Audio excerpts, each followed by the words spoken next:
নমস্কাৰ ফ্ৰেণ্ডছ, এয়া যে দেখিছে এয়া হৈছে টাই আহোমসকলৰ লোকনৃত্য লাই লুম খাম। এয়া হৈছে মিচিং জনগোষ্ঠীসকলৰ লোকনৃত্য লুক্তা চনাম। এয়া হৈছে আমাৰ সকলোৱে ভাল লগা বিহু। আশা কৰোঁ আপোনালোকে আগলৈ ভিডিঅ'টো চাই যাব।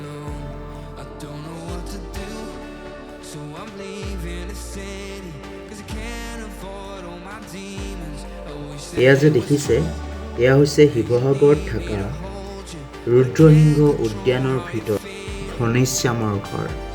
তেওঁ আছিল এজন আৰ্কিটেক্ট আহোম ৰজাৰ দিনৰ। এয়া হৈছে উদ্যানৰ ভিতৰত থকা এখন ব্ৰিজ আৰু লগতে লাগি আছে যমুনা নদী। ব্ৰিজৰ ওপৰতে এটা আছে ফাউণ্টেইন। খুব ধুনীয়া লাগে ইভিনিং দেখিবলৈ। আমি অলপমান তাত ৰ'লোঁ আৰু তাৰে জেগাখিনি এক্সপ্ল'ৰ কৰিলোঁ। খুব ভাল লাগিলে। এয়া হৈছে বিৰলা চিট। আশা কৰোঁ আপোনালোকে নিশ্চয়কৈ এবাৰ এই উদ্যানখন ভিজিট কৰিব।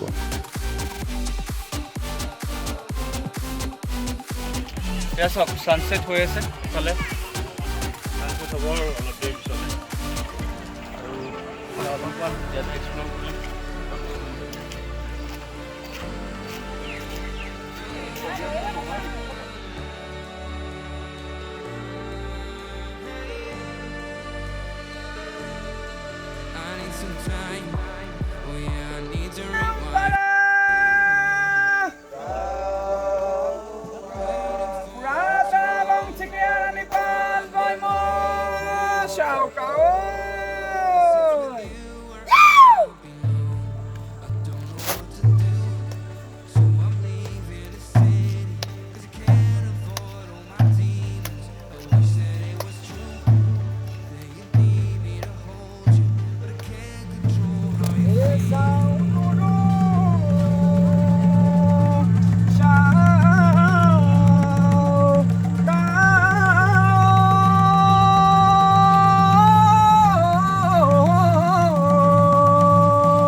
এইবাৰ আপোনালোকৰ আগত পৰিৱেশন কৰিব আমাৰ মিচিংসকলৰ এটা জনগোষ্ঠীয় লোকনৃত্য লক্তা চনাম। তেওঁলোক বিভিন্ন ধৰণৰ মাংগলিক অনুষ্ঠান যেনে ধৰক বিয়া সবাহকে আদি কৰি সকলো একত্ৰিত হৈ তেওঁলোকে আনন্দ উল্লাসেৰে এই নৃত্য কৰে। গতিকে আহক ওচৰত তেওঁলোকৰ লোকনৃত্য অলপ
কৰি আছে আপোনালোকক দেখাবলৈ চেষ্টা কৰি আছোঁ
এইবাৰ আপোনালোকৰ আগত পৰিৱেশন কৰিব আমাৰ প্ৰাণৰো প্ৰাণৰ আমাৰ অতিকে আপোন আমাৰ অসমীয়াৰ বিহু আপোনালোকৰ আগত পৰিৱেশন কৰিব আশা কৰিছোঁ সকলোৱে উপভোগ কৰিব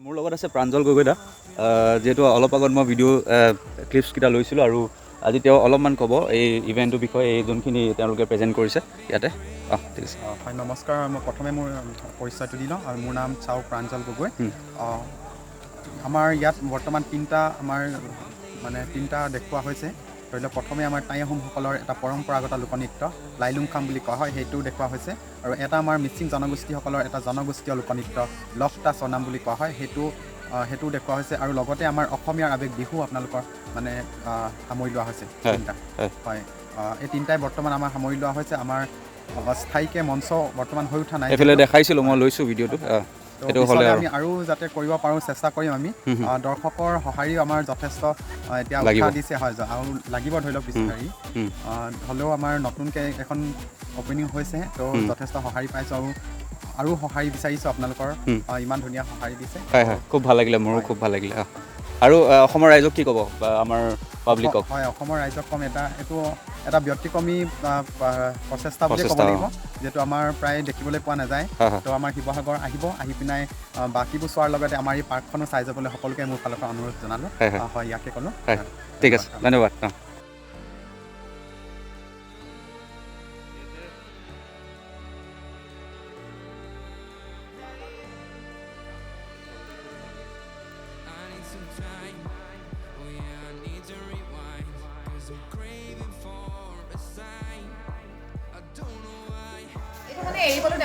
Okay, এই পলৰ ডেমোটো হয় এইটো এনেকৈ পাতপলুৰ কণী হয় আৰু এইটো পাত সূতা এইটো পাতপলু আৰু তেনেকৈ এয়া মুগা সূতা মুগা পলু আৰু এইটো হৈছে আপোনাৰ চুমগছৰ দালি সাধাৰণতে মুগাবোৰ সংৰক্ষণ কৰা হয় আৰু এইটো হৈছে মুগা থোৱা সঁজুলি কেক থোৱা বুলি কয় আৰু এয়া হৈছে এৰী সূতা এইটো এৰী পলু তেনেকৈ এৰী দুটা সঁজ আছে এটা ৰঙা এটা বগা এইটো ৰঙা সঁজটো এইফালে এইখিনি দেখুওৱা হৈছে ন কেনেকৈ প্ৰচেছ এয়া গধূলি হৈ গ'ল ৰাতি হৈ গ'ল আহোঁতে আৰু পাৰ্কখন খুব ধুনীয়া লাগিছে আৰু ৰাতিৰ দৃশ্য একদম লাইট জ্বলাই দিছে একদম খুব বাহিৰত থকা নিচিনা লাগিছে মোৰতো এনেকুৱা লাগিছে বাহিৰত লাইট দিয়া নাই চাগে মেবি আৰু এয়া ৰাতিৰ দৃশ্য এইফালে ৰেষ্টুৰেণ্টখনলৈ যাম আৰু আপোনালোকক দেখাম ৰেষ্টুৰেণ্টখনৰ পিছত ভিজিট কৰিম ৰেষ্টুৰেণ্টখনত আৰু যিহেতু খাবলৈ আহিম ভালকৈ বহুত ধৰণৰ খাদ্য পায় বুলি শুনা পাইছোঁ ৰেষ্টুৰেণ্টখনৰ পিছত আহিম আৰু এতিয়া দেৰি হৈ গ'ল কাৰণে পিছত ভিজিট কৰিম